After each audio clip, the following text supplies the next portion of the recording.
Well, Joe Kahn, welcome to NewsWorks tonight.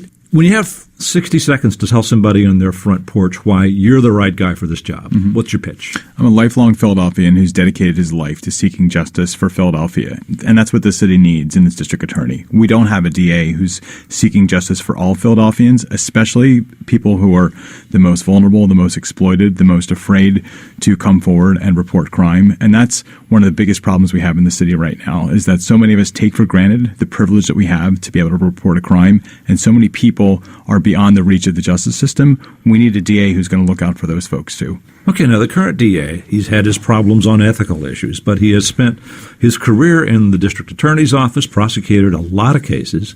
In what way is he not looking out for justice for Philadelphians? Well, unfortunately, the current DA has allowed a culture of statistics and easy wins to drive the office. And so a lot of times what that's meant is taking on easy fights so that the DA can point to a 99% success rate. And I don't think that's how you measure success. I think that we need to be judged by how we treat the least among us, whether that's people that are sitting in prison because they shouldn't be, or people who are being victimized but have no voice. And the district attorney needs to be doing both.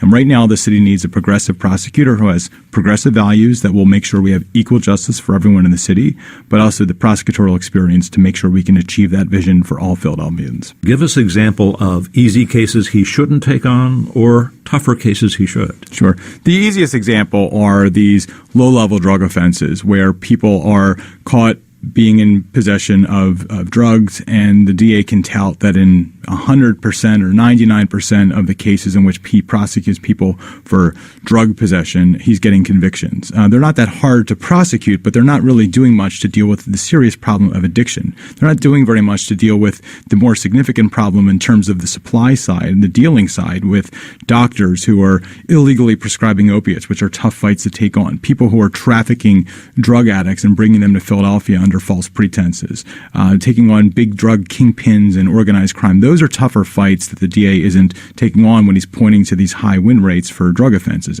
A lot of people feel too many people are waiting in prison for trial. In some cases, people who will never be convicted. What would you do about our system of bail?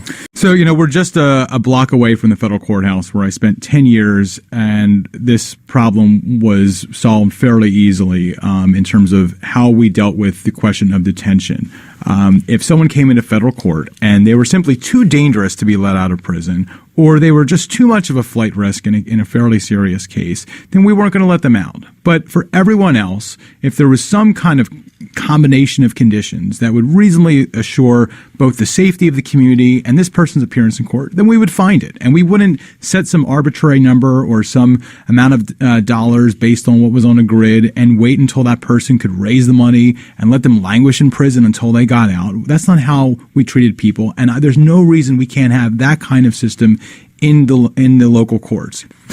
We've talked about bail. We've talked about low-level drug offenses. Give me another priority. I think we need to still move the conversation to the questions of who is not being reached by the justice system. And when I think about all the people who are afraid to report crimes because they fear retaliation, they fear the police, they fear deportation, I want to make sure that we have a district attorney that's standing up for them.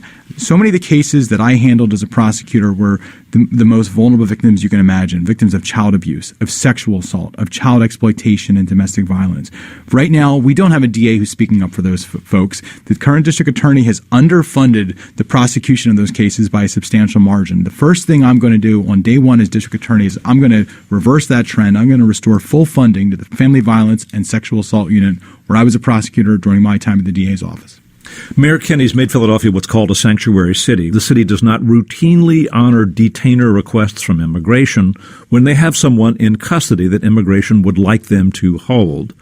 What's your view of this? As a prosecutor, I'm not going to cooperate with Donald Trump's immigration agenda. Number one, as a district attorney, you need to take an oath to the Constitution. And I'm not going to in any way enable a process that, in my view, clearly violates the Equal Protection Clause of the Constitution, in which we have a president who's made clear that he has particular views of whether people from a certain religious background, that is Muslims, should be allowed in this country. And I'm the son of a Muslim immigrant. The president has made clear what his views are about the kind of people that Mexico sends to this country and where he wants to focus his priorities.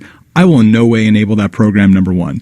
Number two, I want to make sure that as a district attorney that I am making sure we do everything we can to make people feel safe, to make people know that if they are the victim of a crime, that they can trust law enforcement. And what I don't want to see is the Philadelphia Police Department being turned into the henchmen of Donald Trump's immigration force. And I'm not going to do anything that's going to perpetuate that reality or that image by doing things that are going to make it easier for people to feel that when they see a police officer, that immigration could be next. Thanks so much for being with us on NewsWorks Tonight. Thank you so much.